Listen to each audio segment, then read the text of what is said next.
Olá, tudo bem com você? Sheila Hansen por aqui. Estou aqui para começar mais uma vez a nossa série. Tá sem tempo? Eu leio para você. Começamos aqui o capítulo 2, Meu Mundo. Te deixei uma tarefa no vídeo anterior, hein? Você viu? Se você não assistiu, a gente já está no terceiro vídeo a respeito dessa história. Então, volta, assiste lá o primeiro e o segundo vídeo. No segundo vídeo eu deixei uma tarefa para você. Vamos então começar aqui capítulo 2, Meu Mundo. Anos atrás, quando minha mãe contou a história do meu nascimento, fiquei bem surpresa. Era uma memória feliz e saudável. Mamamá, como eu a chamo, tem a tendência de contar histórias chocantes do nada. Parentes se engraçando uns com os outros, ou como ela começou a cuidar dos irmãos aos 4 anos. As traições do meu pai. Enterrada entre todas essas narrativas fabulosamente terríveis, há um conto encantador: a história do meu nascimento. Mamamá tem duas expressões que provocam muito riso e também uma sensação de conforto em mim e os meus irmãos.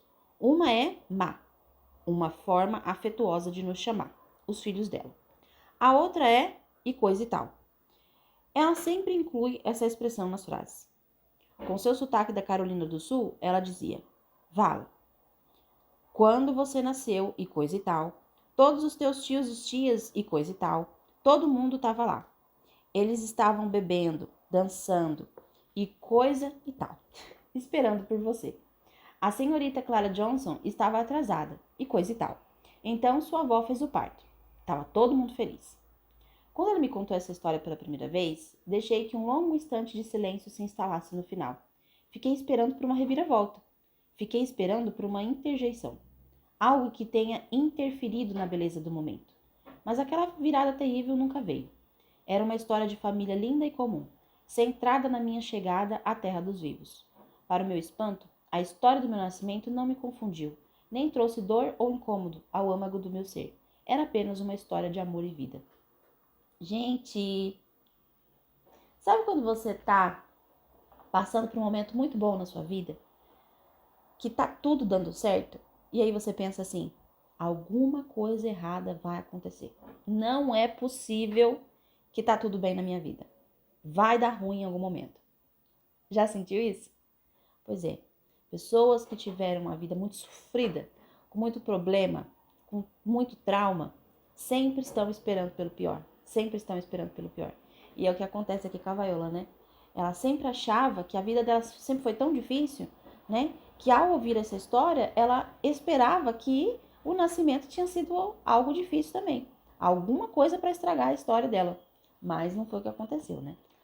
Amo muito essa história e sempre peço que minha mãe a reconte. É sério, eu peço o tempo todo.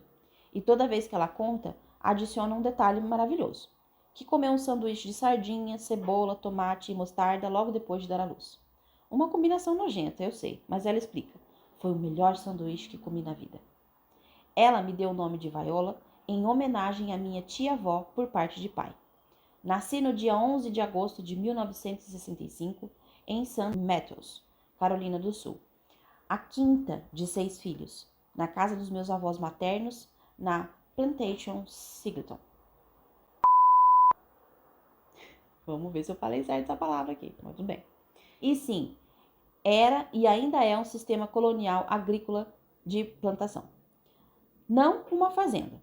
Dirija pela longa estrada de terra, mais ou menos 650 hectares adentro, e chegará à casa do latifúndio, linda, enorme e branca. Dirija um pouco mais e lá estará a pequenina igreja de um cômodo só.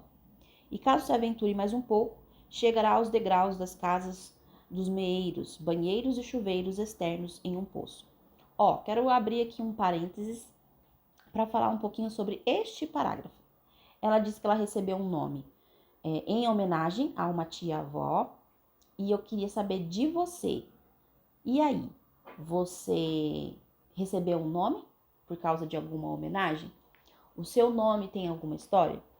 O seu nome pode revelar muita coisa sobre você, sua personalidade e até a sua missão de vida.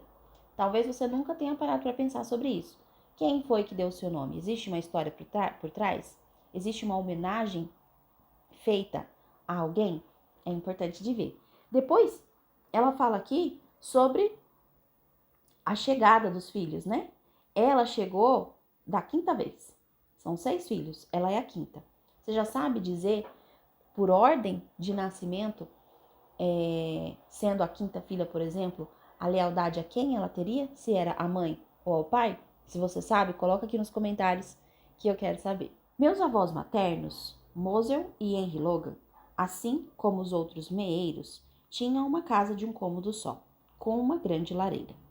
A filha deles, Mamamá, a mais velha de 18 filhos, parou de estudar no 8º ano, porque engravidou e também porque apanhava muito na escola.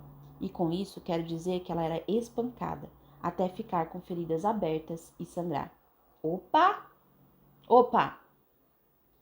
História da mãe com os avós.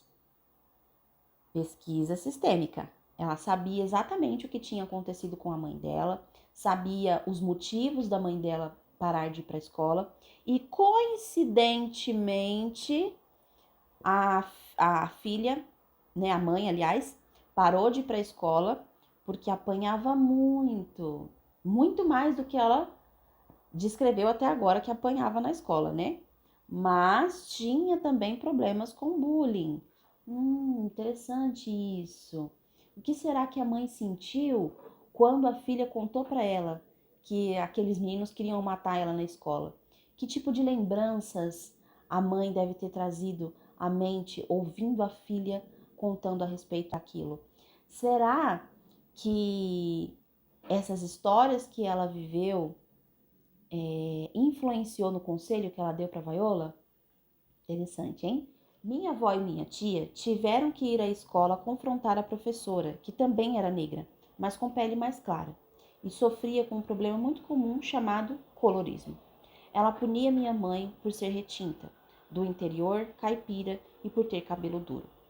A família de Mamamá não tinha privadas, chuveiros ou banheiros dentro de casa. Isso, misturado à quantidade de crianças e à pobreza terrível, significava que, por vezes, ela cheirava xixi. Mais um atributo vergonhoso que motivava o medo e a raiva da professora em relação à retinta Mamamá. Mais uma vez, associando a cor da pele a tudo que é negativo e errado. A verdade é que senti um tipo diferente de tristeza por minha mãe, quando descobri o que de fato motivou a decisão dela de não voltar à escola. Identificação, né, com o sofrimento da mãe. E, novamente, questões da cor da pele, características do cabelo, enfim. Não é o meu lugar de fala para abordar isso daqui, mas nós precisamos sim problematizar muita coisa que a gente lê aqui e que mostra, né, o quanto que o racismo pode causar feridas profundas na vida de uma pessoa por gerações, né, por gerações. Mesmo assim, minha mãe seguiu com a vida. Ela se casou e teve o primeiro filho, meu irmão, Johnny Henry, aos 15 anos. Teve minha irmã, Diane, aos 18, Anita, aos 19, Delores, aos 20 e eu, aos 22. Anos mais tarde, aos 34, teve minha irmã, Daniele. Ela sabe a idade da mãe para cada nascimento. Que pesquisa sistêmica maravilhosa. Apenas 11 dos 18 filhos de Mosel e Henry Longa sobreviveram. Mamamá, obviamente, sendo um deles. Foram vários natimortos e um bebê, do qual minha mãe fala constantemente que morreu em um incêndio quando era recém-nascido. O nome desse bebê era Delores. Caraca. Filhos mortos, não esquecidos, porque ela sabe desses filhos. No entanto, um dos filhos dela recebeu o nome de um desses bebês que morreu. Isso já aconteceu na sua família? Na minha família tem, hein? Na minha família tem um bebê falecido que foi relembrado, né, com o seu nome numa outra pessoa que nasceu depois. Isso pode causar um peso, viu? Um peso grande, porque talvez você se sinta, né, a pessoa que recebe o nome de alguém que já faleceu talvez ela sinta a obrigação velada de substituir aquela pessoa que não está mais ali, né? E aí ela não vive a vida dela, ela vive para corresponder à expectativa daqueles que esperam que ela seja aquela que restou, aquela que tampou um buraco que ficou vazio, enfim. Mamamá conta que por volta dos 4 ou 5 anos tinha a gigantesca responsabilidade de cuidar dos irmãos mais novos. Ela conta que tirava a chupeta da própria boca para colocá-la na boca do irmão de tão criança que era. Como a maioria das crianças na época, enquanto os adultos trabalhavam na plantação, elas eram deixadas sozinhas em casa, sem a supervisão de um adulto. Com frequência, eles cozinhavam, limpavam a casa e trocavam fraldas. Eu vou ficar parando o tempo todo aqui nessa leitura, mas olha o que ela conta aqui. 4 ou 5 anos de idade. Eu quero que você tente trazer à sua memória uma criança que você conhece aí aos 4 ou 5 anos de idade, cuidando de todos os outros irmãos enquanto os pais estavam trabalhando na plantação. A ponto de você ser tão pequeno de tirar a chupeta da sua boca para colocar na boca dos seus irmãos. Que tipo de consequência isso pode acontecer na vida de uma pessoa? Você viveu isso na sua vida? Seus pais viveram isso? Como que isso influencia a sua vida até hoje? Será que quando você está passando por qualquer dificuldade, você não olha para ela porque a sua atenção está em suprir a necessidade de outra pessoa? Tirar de você para dar para o outro? Dar do seu tempo para dar tempo para o outro? Dizer não para você mesmo para dizer sim para o outro? Ela estava brincando com fósforos um dia na lareira da cabana de madeira onde eles moravam e o tapete começou a pegar fogo. Isso assustou Mamamá. Ela pensou rápido e pegou o irmãozinho Jimmy e correu para fora da casa.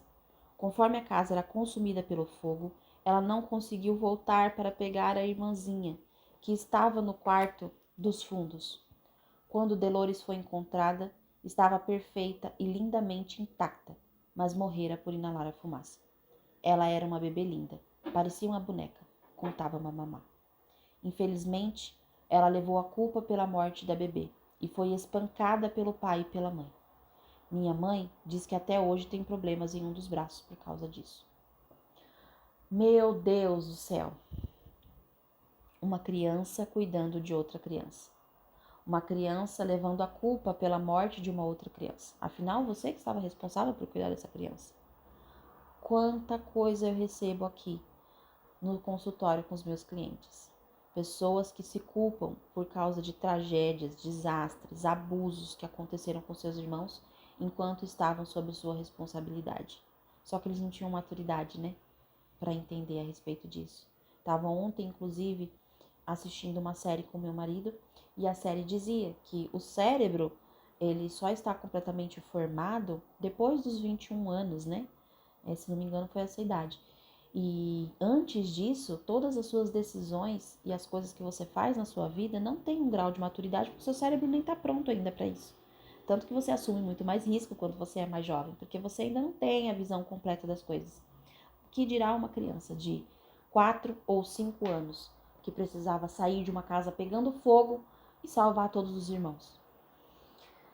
Não é à toa, né, que essa mãe traumatizada colocou o nome da filha da irmãzinha que faleceu e que ela achava que ela era culpada. Se você já viveu algo parecido com isso, coloca aqui nos comentários pra gente saber. Mamamá sempre contava essa história. Por fim, depois de tantos anos, eu disse a ela: "Você sabe que não foi culpa sua. Não foi sua culpa. Estou te dando permissão para se perdoar. Seus pais estavam errados por te espancar. Foi um acidente. Você não deveria sequer ter sido colocada naquela posição." Silêncio doloroso. Então ela simplesmente mudou de assunto. Sei que Mamamá nunca vai se perdoar, mesmo que anos depois tenhamos constatado na certidão de óbito que Mamamá não poderia ter mais de 3, não 4 ou 5, quando a irmãzinha dela morreu. Adoro olhar para minha mãe, absorvo cada detalhe do rosto, das mãos, da pele dela. Absorvo todas as cicatrizes. Algumas me lembram do abuso que ela sofreu, outras não. O braço esquerdo machucado, a cicatriz no antebraço direito, causada pelo meu pai quando o rasgou. Cicatrizes no rosto, nas pernas, cicatrizes. Penso na complexidade do seu coração de criança comparado à guerreira maternal e feroz, que tirava a peruca para acabar com quem se atrevesse a pensar em machucar os seus bebês. Penso na coragem dela ao lutar pela reforma da Previdência Social nos anos de 1970, sendo presa, nos segurando em um dos braços e brandindo o punho com o outro enquanto éramos jogados em viaturas. Ela discursando na Brown University. Posso ter estudado só até o 8º ano e estava nervosa, mas falei. Penso na mulher que sobreviveu a um terrível abuso sexual apenas para se casar com meu pai, que era extremamente agressivo, mas que depois de muitos anos se tornou um parceiro de verdade.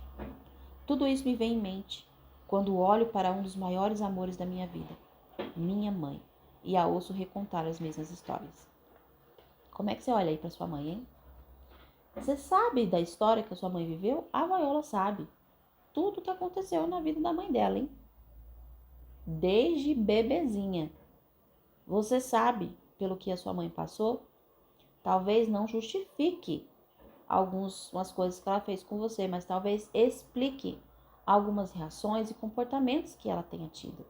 Quando você olha para sua mãe, que tipo de pensamento que vem? O médico disse que você ia ter uma cabeça enorme, uma barrigona e pernas tortas, disse minha mãe enquanto dava garfadas no arroz e bebia sua mimosa. Estava contando uma história de quando eu tinha mais ou menos 2 anos. Essa história de quando a Viola tinha mais ou menos 2 anos vai ficar para o próximo vídeo. Se você gostou da leitura até aqui, curte, compartilha e se inscreve no canal para você receber a notificação do próximo vídeo. Eu te espero lá. Um beijo. Tchau, tchau.